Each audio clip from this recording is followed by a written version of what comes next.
Pour ça, on traverse tout un petit jardin. Tous ces vestiges ont été retrouvés au Nigeria. On a repéré quelque chose. Non mais c'est hallucinant. Allez chercher la viande. Ça fait au moins 2 heures qu'on y est. Ça monte toujours en travers. Finalement, c'est Yo-Yo qui s'est trouvé un copain. En fait, j'ai eu peur. Un rebondissement inattendu. Voilà.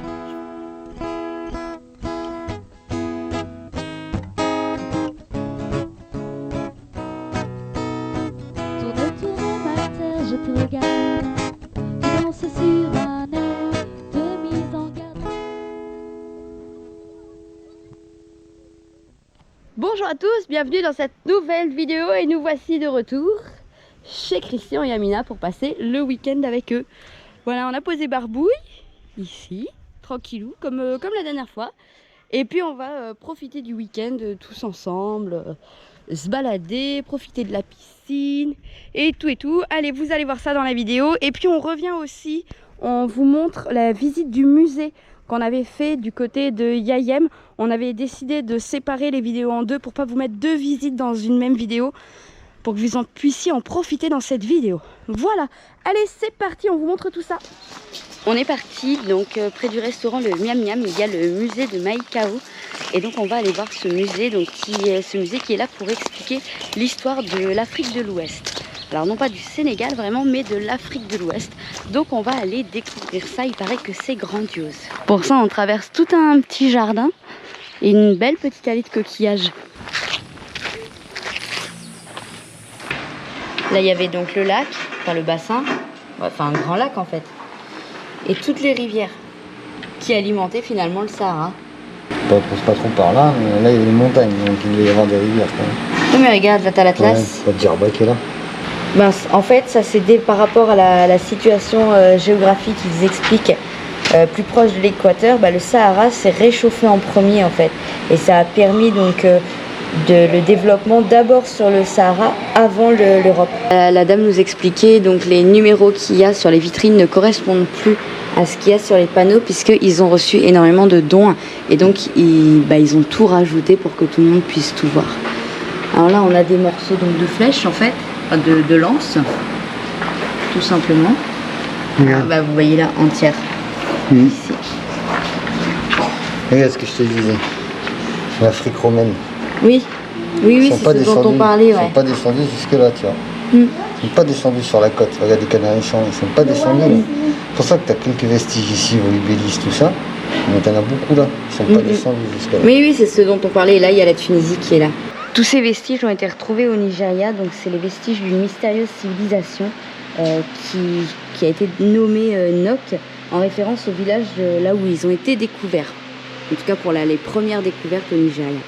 Alors là, on a un collier de terre cuite. Un marqueur de tombe en pierre. Ça, c'est un marqueur de tombe. 8 pièces de monnaie romaine trouvées dans le Sahara, époque romaine. Mais c'est là. Elle est plus parfaite, elle est magnifiquement pour ça. Ouais, elle est superbe. Hein. Oui, il y a un crocodile. Un crocodile, T'as vu le crocodile là? Le crocodile. Le crocodile qui a été daté 1 siècle avant Jésus-Christ. Et qui en fait le vestige le plus ancien archéologique trouvé au Mali. Donc ceux-là, ce sont les vestiges du Mali. Donc ça, c'est les différentes portes. Avec une serrure. Regarde toutes les routes qu'ils faisaient à travers le Sahara. Tout ça c'était les routes. Ils emmenaient l'or. Les caravanes, donc les dromadaires, les échanges de commerce et tout ça. Et l'or. Et toutes les routes qu'ils faisaient. Traverser carrément sous le désert. Tous ces bijoux viennent principalement c'est-à-dire tous ces bijoux viennent principalement du Mali, du Nigeria et de la région du lac Tchad. Oui, la bague là, elle est sympa la bague. Là. C'est en cuivre pour la plupart. C'est un bracelet, c'est un bracelet. Ah, oui, c'est un bracelet, c'est énorme. La taille du bracelet. On voit la taille du bracelet. 33. Un grand bracelet qui faisait occasionnellement office de monnaie d'échange. Ça aussi, c'est un bracelet. Oui, mais tu mets ça si tu vas avec ça à la piscine, tu coules. Hein. Ici, on a les lances et les boucliers. Les armes. Oui, les armes. Les outils de... Alors ça, c'est un soufflet de forgeron. Et ça, ce sont des serrures. Ça, c'est plutôt un objet qui pourrait être assimilé à de la magie noire. Donc, contrairement aux idées reçues, en fait, il y avait très peu d'objets qui étaient liés à de la mauvaise sorcellerie, en quelque sorte, en art africain, mais plutôt justement à de la sorcellerie, à de la magie pour protéger. Voilà, des rituels qui venaient en protection et rarement en attaque. Mais là, a priori, il expliquait que ce serait plutôt justement un objet plutôt négatif. Qu'est-ce que c'est que cette chose? Un trône ambulant. Parce que je suis en train de dire que dans la culture au Niger avant, en fait, si le roi a posé le pied par terre, il exécutait en fait. Parce que ça faisait des mauvaises récoltes. D'accord, donc il le portait. Donc il ne posait jamais le pied par terre. Que sur un tapis ou jamais par terre en fait. Alors je suis désolée pour le bruit de fond des ventilateurs, ça doit faire un petit peu de bruit sur la vidéo. Pareil, c'est Mali. Il y a eu énormément de choses qui ont été trouvées au Mali et au Nigeria, hein, j'ai l'impression. Ouais. C'est au Mali ça? Moi Ouais. je veux aller au Mali. C'est la falaise de Bandiagara. Moi je veux aller au ça a Mali. été trouvé Ça a l'air mais absolument magnifique le Mali et c'est vrai que les Maliens ils nous en ont parlé avec beaucoup de bien et ça donne vraiment envie de découvrir. Ça a été trouvé là en fait. Qui sait? Peut-être que la prochaine fois on ira là.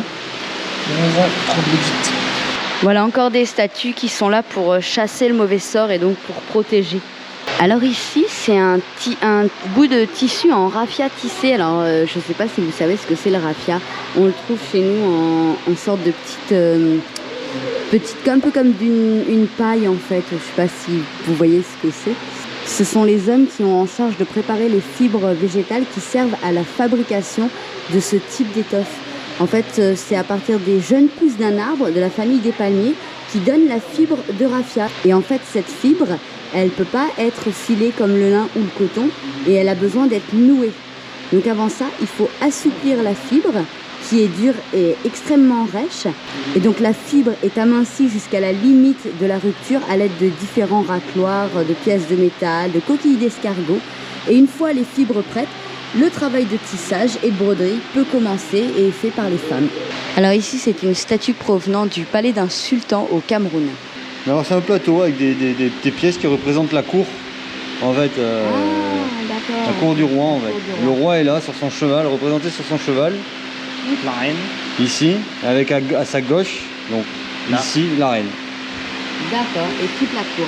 Et toute la cour, le porteur d'offrande, tu vois, il y a un cochon, les musiciens.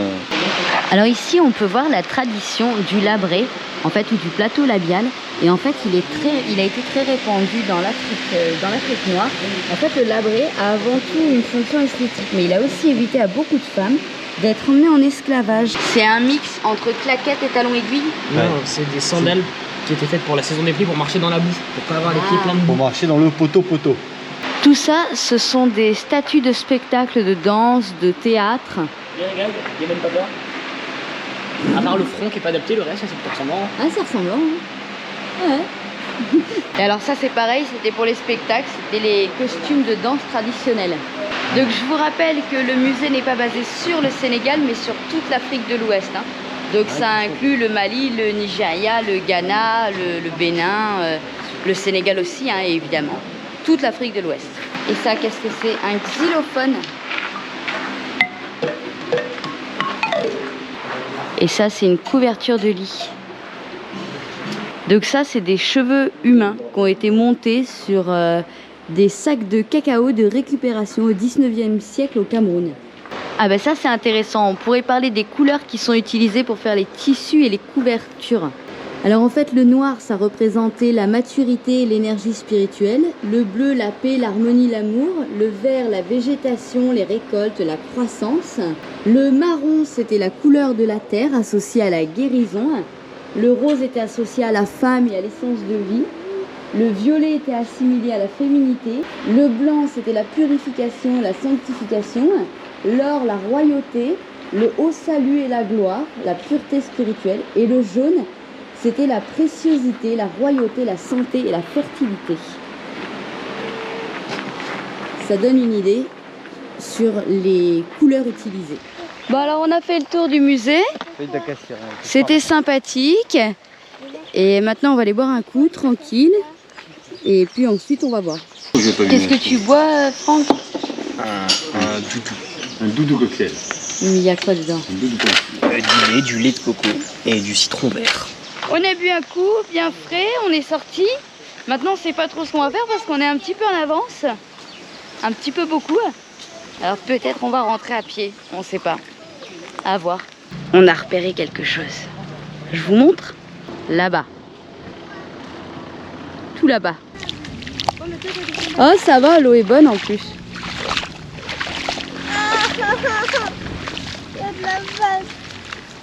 Oh, fais pas ta toutoune. C'est un bambou. Ah, ça va rentrer les orteils.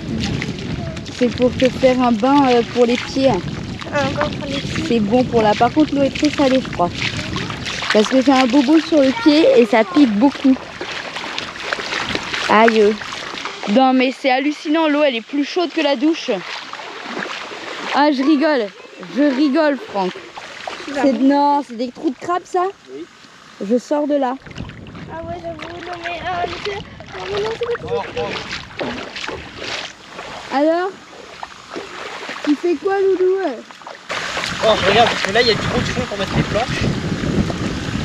Là-bas il y a moins de fond, mais ça fait Là, ici, là. là c'est pour vous. La planche elle est totalement sous. T'as qu'à enlever tes chaussures, Toutoune. Je vais remettre.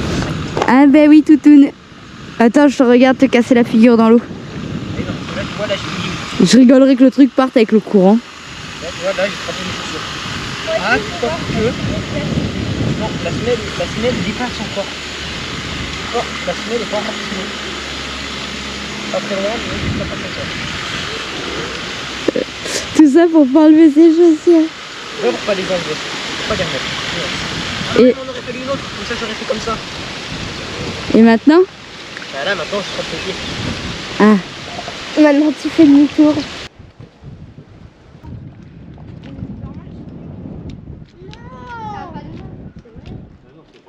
Qu'est-ce qu'elle dit?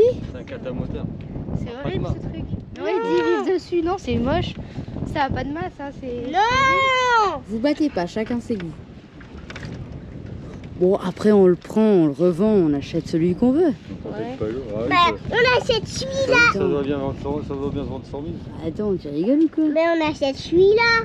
Alors je comprends pas. Parce Non, qu'à- on le vole. à n'importe quel moment, tu passes comme ça sur le côté. Tu passes Oui, mais c'est un détail. Oui, c'est un détail. Ou sinon, tu passes au-dessus de la barrière. Ça y est, t'as pas mouillé tes chaussures? Non, c'est bon, on va Si on met, Hein ça, non, si on met tout, Ouais.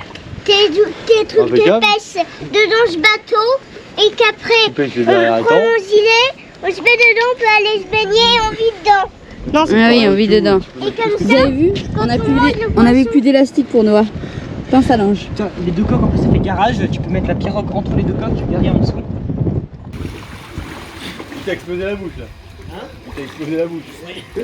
La dure vie des enfants. Ça va? Ouais, non, franchement, elle est Non, du coup, tu disais quoi hier? Hein? Elle a besoin de ses copines, Alice. Regarde. Là, elle a très très envie, c'est d'aller à l'école. Parce qu'elle s'ennuie. Non, faites attention quand même, elle va pas me faire mal. Ce serait dommage, hein.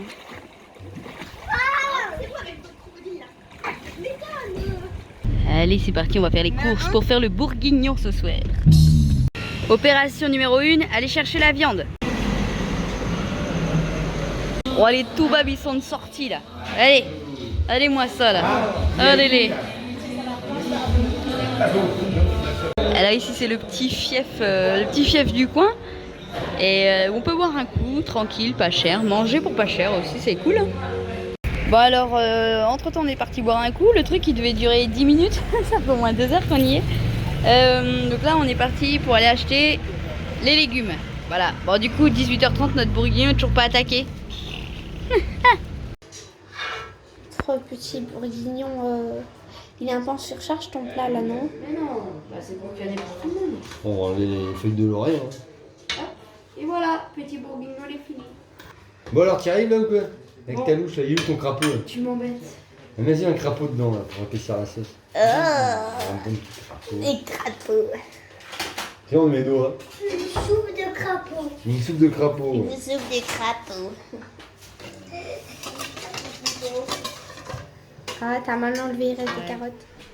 Ou en coller. Non, ça veut pas tenir coller. j'avais fait ça, mais Ça tient ça pas. a cassé. Hein, Non, ça tient pas. Ouais, faudrait les fixer ou. Je sais pas. Je sais pas si coller ça peut. Si coller ça peut tenir. Parce qu'en fait elles arrêtent pas de bouger. Enfin là c'est pas le principal souci. Le principal souci c'est qu'on avait du mal à relever le lit là. Non, ça laisse quand même là-bas en premier. Hein. Ouais, mais après, c'est le temps que les cordes descendent. C'est normal. Et là. Et c'est celui-là toujours, c'est toujours celui-là qui a du mal. Les autres montent bien, mais celui-là il a du mal. Là, si je lui laissais un peu. Ouais, c'est ce que je vais faire. Je vais laisser rien.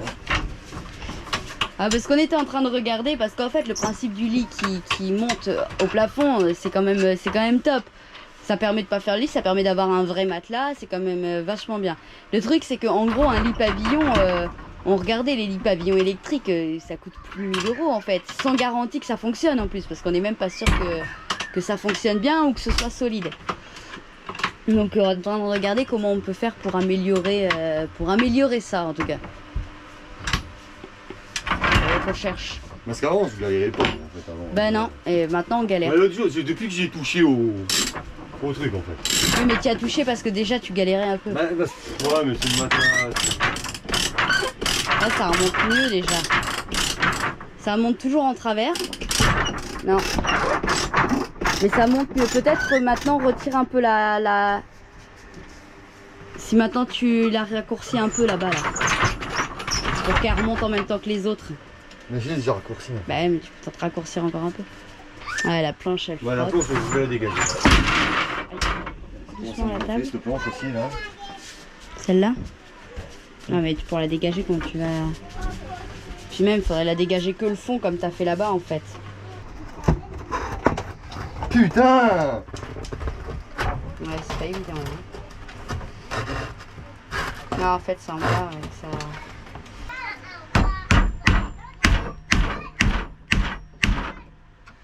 Allez. Allez, casse. C'est solide au moins. Ah, putain. Il n'y avait pas, hein.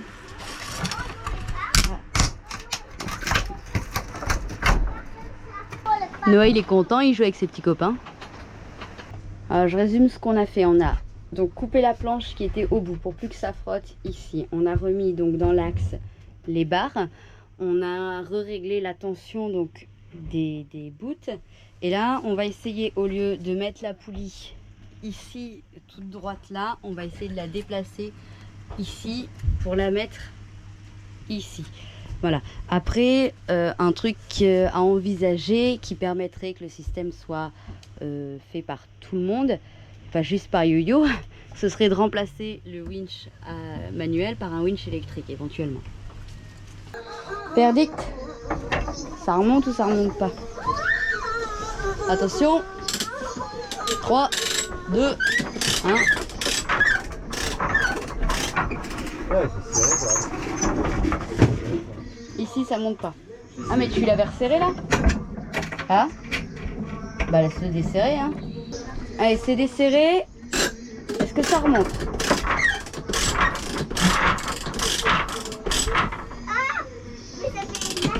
Ça remonte mieux. On est presque droit. Hein. Il manque pas grand chose mais on est presque droit. Hop là, et voilà. C'est bon. Finalement, c'est Yo-Yo qui s'est trouvé un copain. T'as 2 garçons, t'en as aucun qui aime le foot. Du coup, il joue avec la mine au foot. Et il s'était dit, quand on a eu Franck, il s'était dit, ah trop bien, je jouerai au foot avec. Ah bah non. Du coup, il en a aucun qui aime le foot. Donc il joue au ballon avec la mine. T'es prêt ? Quand t'es prêt, tu sautes.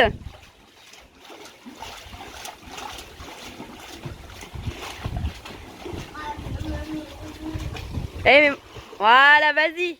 Ouais, vas-y, nage. Bravo! Ouais, excellent. Trop fort! Ouais, peut-être pas quand même, peut-être pas! En fait, j'ai eu peur. Ah, génial. Voilà. C'est la règle. N'empêche que tu sais nager. Bon, ok, pas réglementaire. Bravo, Noah! T'as traversé toute la piscine tout seul! Il y a encore un tour. Papa, il était prêt à sauter dans l'eau, hein. Et non. Tu retraverses la piscine tout seul en plongeant carrément? Hein? Hein, Noah? Avec Franck, on avait vu des bulles. Bah oui, Là, il est quelque part mais... là-bas. Ah non, c'est là. Oui, c'est nous qui l'avons vu. C'est Franck et moi. Alors, tu plonges et tu traverses? Moi qui traversais. Ouais. Eh, au départ, il le fait bien avec les mains. Ouais. Bravo. Eh, tu traverses la piscine tout seul, sans gilet. J'ai fait des bruits de bébé crocodile sous l'eau. Ah oui. On a décidé de vous faire une vidéo un petit peu plus courte que d'habitude. Alors vous verrez dans les prochaines vidéos pourquoi cette vidéo est plus courte. Parce que la prochaine, elle va être beaucoup plus longue. Parce que dans la prochaine, on a un tas de choses à vous montrer, à vous raconter. Vous allez voir, un rebondissement un rebondissement inattendu. Voilà, je vous laisse la surprise, vous découvrirez ça dans la prochaine vidéo. En attendant, voilà, donc cette vidéo elle est un petit peu courte.